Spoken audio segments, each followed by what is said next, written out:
All right, Jules, we're not done because we have more quick hits. Yes. Paris Saint-Germain leave it very, very late and get a lot of help from Paolo Gazzaniga, but they eventually overcome Girona 1-0. Jules, you feeling good about this? Not really, no. I mean, they won, which I guess is the most important, but they should have won in a much better way, if you see what I mean. They took like 26 shots on goal. They completely dominated. The first half was dire. The first half was really dire from both teams, really. And I mean, Girona, credit to them for going to Paris and play their game. And yeah, they've got limitations because they lost their best players and the current players, some of them are not good enough for this level. But they went and there were no fears, trying to play out from the back, pressing high with intensity. The second half, PSG was so much better, so dominant, creating so many chances. And then, as we knew, now that Mbappe has left, you wonder where the goals are going to come from. And the lack of efficiency in this game is a reminder of all of that. So Colomwani, Hakimi, Dembele, you name them all. Nobody could score until this slightly deflected cross by Nuno Mendes that goes in between Gazzaniga's legs in this comical goal, really massive blunder. But PSG take that. It's just not that convincing, really. Should have signed Osimhen, I told you. Exactly. Stuttgart travel to the Bernabeu and give Real Madrid a scare. Though Ancelotti's could eventually prevail and win 3-1, but Gab, this could easily have gone the other way. Some might say should have gone the other way too. Thibaut Courtois making some huge saves. By the way, that third goal from Endrick, total garbage time, and the goalkeeper spilling into his own net. So impressed with Sebastian Hoeneß and Stuttgart. Look, we know Real Madrid are unbalanced. This game did absolutely nothing to show us that there's any more balance. Maybe it'll come eventually. I thought Tchouaméni would help. Helped a little bit, but also Tchouaméni and Valverde have to sit so deep and do all the running around. Yeah, I'm seriously starting to think longer term, I don't know that you can carry, unless Bellingham starts playing differently and sacrifice himself. Yeah, I don't think you can carry Bellingham, Vini, and Mbappe. And I think you need to seriously start thinking, is there a possibility? But there isn't, right? Because of those three, Bellingham is really the only saleable asset. Yeah, nobody's going to give you money for Vinicius. He's not going to want to leave. Mbappe's obviously different. But yeah, this is not easy to work out. Definitely. Speaking of Real Madrid, Ferland Mendy is reportedly going to get a 2-year extension through 2027, Jules. He's 29. His current deal is up in June. Yeah, I mean, Carlo really wants him to stay, which I like, and I like Ferland Mendy. I presume he wants to stay. Where else is he going to get a job like Real Madrid? No, Carlo wants Mendy to stay. Yeah, and I'm assuming more importantly, Mendy wants to stay. Mendy wants to stay, of course. Of course he does. But what happens to Alphonso Davies then, who I thought was coming? Or you have them both? No. Can I tell you? Foreshadowing. Yeah. You get you keep your defensive left back like Mendy, so that you can sign an attacking right back, like because Carvajal and Lucas Vázquez are getting older. Attacking right back, like say Trent Alexander-Arnold. Oh, nice. I think that is the master plan. If they can pull it off.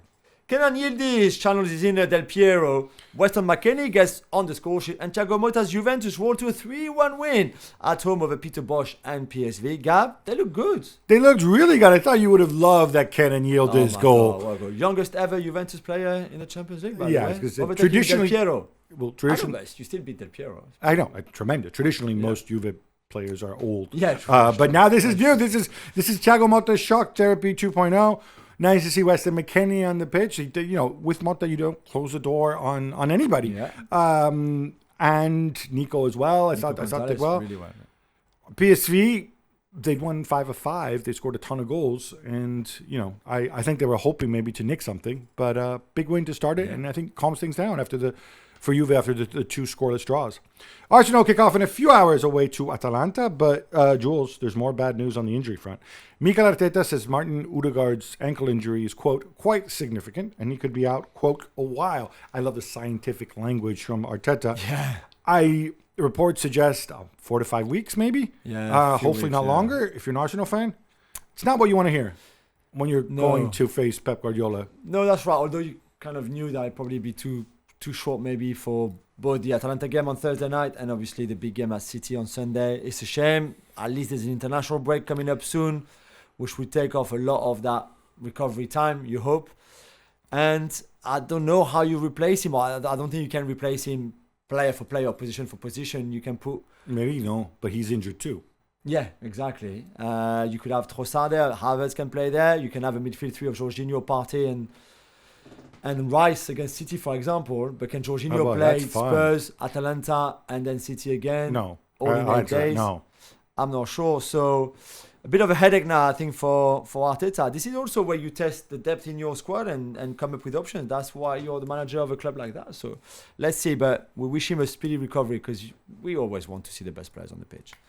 Barcelona also played tonight on Thursday night against Monaco in the Principality, and they too have bad news in their attacking midfield. Yeah, Dani Olmo's going to be out 4 to 5 weeks, and you can insert joke here about how injury-prone Dani Olmo is, but you feel bad for him. Yeah. Fermin Lopez also out. I think they just need to gut this one out. I don't know, play Pedri there, find another kid from La Masia to play with Casado in midfield. Yeah. The good news is Gavi back in training, although obviously it was a bad injury. It's going to be a slow burn. Be careful, De Jong, people's suggestions, he's on his way back as well. They need those guys. They need those guys because even when everybody's fit, this is not a very deep Barcelona squad in terms of experienced names. Right? They've pulled guys out of hats. And given the way Flick has started, it's a shame. And Monaco, not an easy out, I think, at all. Oh, definitely. Not for the first time this season, Jamie Gittins comes off the bench to turn the game, and Borussia Dortmund end up winning 3-0 away to Brugge. And Mr. Champions League, Hans van Aken. This was a smash and grab, right, Jules? Yeah, they left it late. I think they scored the 3 goals after the 75th minute. Gittins, the first goal is a bit lucky with the deflection. The second goal is a beauty, 3-step overs in a very small space. Maybe the defense should have done better, but I thought Bruges played well. They played well in that game, and Dortmund, there was not much. And we go back to Nouri Sahin and what we said on Monday night, for example, on Monday show. Unlike, we're still waiting to see a little bit more collectively and the way it's the collective thing, Jules. I know I ain't got no problem with you changing things, but it seemed like the plan is, send him on and have him run at people, wait for something to happen. Daniele Rossi has been sacked as Roma manager, Gabi, after just 4 games in Serie A this season. Roma have just 3 points, no wins, but most of their new signings only arrived at the end of the transfer window. Florent Gislofi, the new French sporting director. Does this make sense to you to have got rid of De Rossi now? And what do you make of his replacement, Ivan Juric? So Juric, you expect a lot of high intensity football. Fair enough. No, but this makes 0 sense. Whenever you sack a manager in September, you have screwed up as a club. You've done something stupid, either at the time in sacking him or over the summer. So it's the first thing to think about. They'd only lost the 1 game, which is the other way to look at it. Yeah. And most of all, these players who came in, they all came in late in the window. Now, people joke about, we're really struck about the Friedkins. People have these stereotypes. Oh, American owners, they want accountability. The Friedkins don't think like American owners. The way they act, they act like Italian club presidents or owners from the 1980s, 1990s. Chuck a bunch of money in, lose a lot of money, sack this guy, hire that guy. It makes no sense. It makes no sense whatsoever. Yeah. And I think there must have been something else going on, which may or may not come out. Victor Gyökeres scores, and we also have an early goal of the season contender from Zeno de Bast as Sporting beat Lille 2-0. Jules, Lille didn't help themselves with that red card for Angel Gomez. Yeah, no, I thought for the first half hour they were well organized. I mean, I didn't expect them to attack too much. I think they would have taken a draw easily in Lisbon. But the goal from Gyökeres was a great goal from a centre-forward point of view. Then after that, the second yellow for Angel Gomez. The first one, definitely yellow. The second one I thought was a little bit harsh in the middle of the pitch on Gyökeres. After that, there was just one team on the pitch, Sporting, and what a goal by De Bast from a centre-back. Talk about leathering the ball. Shot from 30 yards, bomb, straight in the top corner.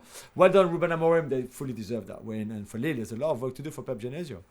Bologna returned to the Champions League after 60 years, Gabi, and it's a 0-0 draw with Shakhtar. So why was Vincenzo Italiano all smiles at the end? Because it's been 60 years. 60 years without the Champions League or the European Cup, of course, under the two towers. Look, they gave up the early penalty, which the guy missed, and then they came back and they attacked and they had fun. Part of the nice thing about the Champions League is for teams like Bologna, I mean, this is their party. Whatever happens all season long, this is special for the fans. Guess what? It's not just about you, Manchester United and Real Madrid and Juventus and Paris Saint-Germain fans. It's about Bologna as well. A Saudi YouTuber named Abu Omar got access to Al Nassr's dressing room as part of an esports competition. And Jules, he took the opportunity to troll Cristiano. Yeah, that's right. He's a massive Barcelona and Messi fan. You can see that on social media. So he did the celebration with the hands behind his ears. That Messi did in the past in the Al Nassr dressing room where Cristiano sits. I mean, I don't know if it was exactly where Cristiano sits, but it was right in front of his locker, unless there's another yeah. number 7 on the team. Yeah, exactly. So, you can just imagine the picture. Al Nassr not happy at all, obviously. Loads of trolling, loads of social media arguments and etc. Their statement is a little ominous, saying like, they say whatever, it's unacceptable because he's a guest, fine. But he said, like, we have instructed the relevant internal departments to deal with this matter immediately in order to preserve the moral and material rights of the club. Don't get so high on yourself. Seriously, like, and you know what? I know trolls, I mean, the Cristiano haters are going to say, oh, Cristiano's offended, Cristiano's making them do this. I don't think Cristiano cares about this. I don't think he knows who Abu Omar is. Yeah. But you know what? Maybe Al Nassr know what they're doing, because this gets us to talk about him and it creates more publicity for Abu Omar and for Al Nassr. Yeah, maybe. Gab, the top scorer of the 1990 World Cup, Salvatore Toto Schillaci, has passed away aged 59 yesterday. This was a fairy tale. Yeah, I mean, the 1990 World Cup, I think, so relevant for people of a certain generation for so many reasons. Yeah. It was obviously the one, Gascoigne's tears. It was the World Cup that it was all set up for Italy to win, and for me, it was a traumatic memory of my youth. Although I was very cynical back then, I thought, okay, don't worry, we got this because we're at home, we have a good relationship with FIFA and everything. And then, hey, it didn't happen. Just like, oh, actually, sometimes you actually have to play the game and win them. But Schillaci, he's from Sicily. He's very kind of sort of stereotypically, he fits a certain idea of a certain stereotypical person from Palermo, which is where he's from. He was in Serie B. He was an okay goal scorer. He has one big season at Messina, and then goes to Juve, gets included in the World Cup squad. Mark Ogden's like, I see this guy, and he looks like a runt next to people like Baggio and Mancini and Vialli, and yet he was the protagonist of that World Cup, scored a bunch of goals. And the remarkable thing about him is he's got this incredible underdog story, underdog quality to him. But then his career totally stalled after that. Went to Inter, didn't work out at all. They even canceled his contract so he could move to Japan. Bad injury. He retired with just 37 Serie A goals, which is pretty remarkable for a guy who is so iconic in the minds of so many people. And if you're a younger listener, just go on YouTube and watch the goal celebration with his eyes bulging out of his head. I mean, that is special. Yeah.